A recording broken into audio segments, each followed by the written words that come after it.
তাহলে হচ্ছে এটা প্রবাসীদের ব্যাংক। আমাদের সিলেটেই প্রবাসীরাই সবচেয়ে বেশি। সারা বাংলাদেশে যদি আপনি উল্লেখ করেন তাহলে সবচেয়ে বেশি প্রবাসী হচ্ছে আমাদের এই সিলেট তথা সিলেট বিভাগের। এবং এই ব্যাংকটার নামই হচ্ছে এনআরবি ব্যাংক, প্রবাসীদের ব্যাংক। এবং এই এনআরবি ব্যাংকটাই হচ্ছে সিলেটি মালিকানা। সো যারা এনআরবি আছেন, প্রবাসী আছেন, আপনারা চোখ রাখুন, আপনারাই এই এনআরবি ব্যাংকে চোখ রাখুন, আপনারা বিভিন্ন সুযোগ সুবিধা পাবেন। শুধু সুযোগ সুবিধা বললেই কম হবে, আপনার বাসায় চলে যাচ্ছে এনআরবি ব্যাংকের কর্মচারীরা, কর্তৃপক্ষরা, যারা আপনার বাসায় গিয়ে আপনার জন্য, এনআরবির জন্য কি কি সুবিধা রয়েছে। এই দেখেন, খুবই সুন্দর একটি স্লোগান হচ্ছে তাদের, প্রবাসীদের প্রয়োজনে প্রবাসীদের পাশে। তার মানে এই এনআরবি ব্যাংকই হচ্ছে প্রবাসীদের পাশে রয়েছে। সো আপনারা এনআরবি ব্যাংকের সাথেই থাকুন। এনআরবি ব্যাংক আজকে 12 থেকে 13 বছর হয়ে গেল। 2013 সালের সেপ্টেম্বরে সিলেটে মানরোড শপিং সেন্টারে আমাদের প্রধান কার্যালয়, আমি ওখানে বসি, আমি জোনাল ম্যানেজার। আমাদের 17টা ব্রাঞ্চ এবং সাব ব্রাঞ্চ আছে। আর আমার পাশে আছেন আমাদের এনআরবি ব্যাংকের ক্লাস্টার ম্যানেজার। সিলেটের ক্লাস্টার আছে, একটা ক্লাস্টারের 7টা ব্রাঞ্চ আছে, আর একটা ক্লাস্টারের 7টা ব্রাঞ্চ আছে। আর আমাদের সাব ব্রাঞ্চ ম্যানেজার হোসেন আছে। We want to make some difference from others. That's all. This is not limited to the exchanging and transactions of the checks and cash and slips.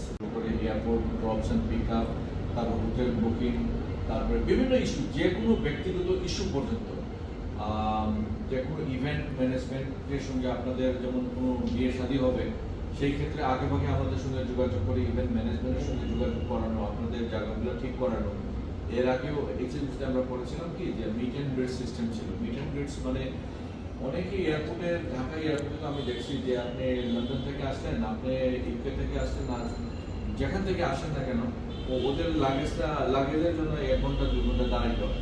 তো meet and grit যদি থাকে, তো আপনি এই তারিখে এই ফ্লাইটে এই সময় আসবেন, আমাদেরকে যদি বলে দেন, ওরা যেটা করে কি, যে এয়ারপোর্টের ভিতরে গিয়ে একটা পাস থাকে, স্পেশাল পাস, ব্যাংকের সঙ্গে এগ্রিমেন্ট থাকে, স্পেশাল পাস ভিতরে গিয়ে ওই লাগেজগুলো তারা মানে 30 মিনিটের মধ্যে ভিতরে গিয়া তারা নিয়ে এসে, কাস্টমারও সময় নষ্ট হলো না। কি বলে আমরা ট্যাব নিয়ে আসছি, 4টা ট্যাব নিয়ে আসছি, আমরা ওই 10 মিনিটের মধ্যে এখন ওপেন করবো। কাস্টমার যে আমি ভাই আসতে পারবো না, আমরা ট্যাব নিয়ে মানুষ চলে যাবে আপনাদের অফিসে, বাসায়, যেখানে দোকানে ট্যাব দিয়ে অ্যাকাউন্ট ওপেন করে ফেলবে 10 মিনিটের মধ্যে। আপনার ট্যাবও চলে আসছে। ইউকেতে বুঝলাম নেটওয়ার্কসমেন্ট, বার্থপ্লেস, এইচএসবি নাকি একজন নাকি 2জন থাকে, বাকিগুলো সেলফ সার্ভিস ওখানে।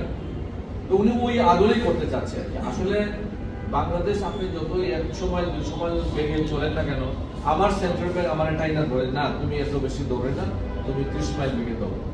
আমরাও যে কোনো কিছু করতে গেলে আবার আমাদের সেন্ট্রাল ব্যাংক থেকে আমার পারমিশন নিয়ে আনতে হবে। ফিল করে অন্যান্যদেরকে পিছনে ফেলে রেখে কিন্তু আমরা 5ম নম্বরে আছি ক্রেডিট কার্ডে। তো অ্যাকসেপ্টেবিলিটির দিক থেকে আমরা যদি বলি, এনআরবি ব্যাংক সারা বাংলাদেশে আমরা খুব ভালো পজিশনে আছি। আমরা আসলে খুব কমফোর্টেবলি আমরা কিন্তু ব্যাংকিংটা আমরা চালিয়ে যাচ্ছি। এবং আমাদের উপরে আমাদের বোর্ড আছে, আমাদের ম্যানেজিং ডাইরেক্টর আছে, আমাদের 4জন ডিএমডি আছে, তারপরে হেড অফ দ্য ডিপার্টমেন্টগুলো আছে, তাদের সাহায্য সহযোগিতা এবং গাইডেন্সে আমরা কিন্তু সিলেটে স্পেশালি, অন্যান্য দিকের আমি বলতে চাচ্ছি যেহেতু আমার এটা জোন, আমরা সিলেটে খুব সুন্দর করে খুব ভালোভাবে আমরা কিন্তু ব্যবসা চালাই। ব্যাংকিং কিন্তু ব্যবসা কিন্তু আপনার কাছ থেকে আমি 100 টাকা নিলাম, আমি সেখান থেকে আমি কাস্টমারকে লোন দিলাম, লোন দিয়ে লোন থেকে যেগুলো আসে রিটার্ন, সেই রিটার্নটাই কিন্তু আমাদের প্রফিট। আমরা যদি ডিপোজিট যদি নিয়ে আসি, আমাদেরকে প্রফিট বলেন বা ইন্টারেস্ট বলেন দিতে হয়, এটা আমাদের খরচ। কিন্তু আমরা লোন না দিলে আমরা প্রফিট করতে পারবো না। প্রথমেই হচ্ছে যেটা সার্ভিস, এনআরবিদের আমাদের ব্যাংকে বিভিন্ন রকম এনআরবি রিলেটেড সার্ভিস আছে। যেমন ওনারা হচ্ছে বিদেশে অবস্থান করে আমাদের এখানে অ্যাকাউন্ট করতে পারবে। যেমন আমাদের একটা এনআরবি ইজি অ্যাকাউন্ট একটা অপশন আছে, ওইটার মাধ্যমে আপনার এনআরবি ক্লিকের মাধ্যমে উনি বিশ্বের যেখানেই থাকুক না কেন উনি সেটা অ্যাকাউন্টও করতে পারবে, এবং এই অ্যাকাউন্টটা করার জন্য কোনো ইনিশিয়াল অ্যামাউন্ট লাগে না, এবং সেটা এনআরবি ক্লিকের মাধ্যমে ইউজ করতে পারবে। ইভেন ওনার ডিরেক্ট টাকাটা রেমিটেন্স আকারে ওনার অ্যাকাউন্টে ডিরেক্ট দিনে দিনে টাকাটা যোগায়। অ্যাপসের মধ্যে এনআরবি ক্লিক, এটা খুবই চমৎকার একটা এনআরবি ক্লিক অ্যাপসটা, ওটার মাধ্যমে আপনার এনআরবি ইজি অ্যাকাউন্টটা করতে পারবে। এটা ছাড়াও অনেকে অ্যাপসিও অ্যাকাউন্ট করে, যারা হচ্ছে আপনার ফরেন কারেন্সিতে অ্যাকাউন্ট, আবার লোকাল কারেন্সি অ্যাকাউন্ট হয়। আমাদের অ্যাকাউন্টগুলোতে গ্লোবাল ডেবিট কার্ডের অপশনটাও আছে। আর সবচেয়ে আরেকটা বড় বিষয় হচ্ছে যে স্পেশাল কিছু মানে সার্ভিস আমাদের সাথে ইনক্লুড হয়েছে।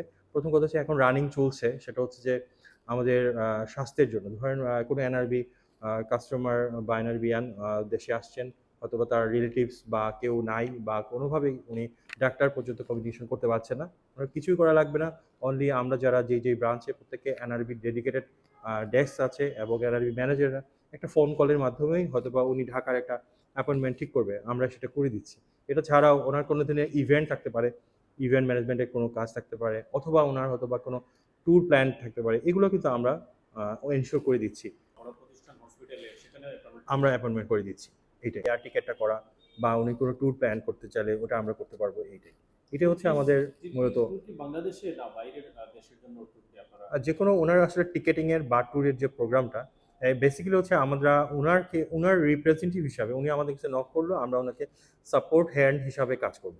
আমাদের প্রতি একটা ইনস্ট্রাকশন যেন আমরা এনআরবি যারা আছেন তাদেরকে ডোর টু ডোর গিয়ে তাদেরকে নক করে তাদের সাথে কমিউনিকেশন করে একটা কমিউনিটি বেস একটা রিলেশনশিপ ক্রিয়েট করে তাদেরকে যে সার্ভিসটা আমরা এনশিওর করি, সেই উদ্দেশ্য নিয়ে সবাইকেই আসলে আমরা ওয়েলকাম জানাচ্ছি। ইভেন আমরা আমাদের নাম্বারগুলো ওপেন রাখছি, সবাইকে জানাচ্ছি যে যে কোনো ব্যাপারে যে কোনো সার্ভিসের জন্য আমরা অ্যাভেলেবেল আছি। এনআরবির এখন দেশে আসছে, উনি একটা হোম লোন মানে একটা প্রয়োজন হবে, অথবা একটা বাড়ি বানানোর জন্য লোন লাগবে, বা একটা ওনার হয়তো বা একটা বাংলো টাইপের বাসা বানাবে, ওটার জন্য ব্যাংকগুলো অনেক ব্যাংক ফাইন্যান্স করে না, তো আমাদের ব্যাংকটা ফাইন্যান্স করে। আর সেক্ষেত্রে আবার হচ্ছে তাদের যে ডকুমেন্টেশনটা সেটাও আমরা তাদেরকে বুঝিয়ে দিব, এবং যে কম সময়ের ভিতর যে সার্ভিসটা এনশিওর করবো।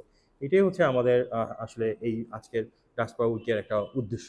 প্রপার গাইডলাইনটা অনেক সময় ওনারা পায় না, বা হয়তো সময় স্বল্পতার জন্য বা শাইনেসের জন্য অনেক সময় অনেকেই আসেন না।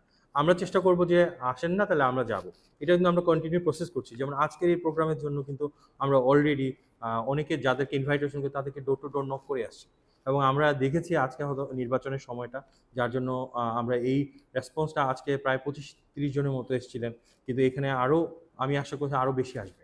তো আমরা যেটা ফিল করেছি যে হ্যাঁ ওনারা আসতে পারছেন না, আমরা যাব, আমরা প্রতিদিন যাব, প্রতি সময়ে যাব, যে ওনাদের যে সার্ভিসটা ওনার যেটা প্রয়োজন আমরা সেটা ফিল আপ করবো, সেটাই আমাদের মূল কমিটমেন্ট ওনাদের জন্য।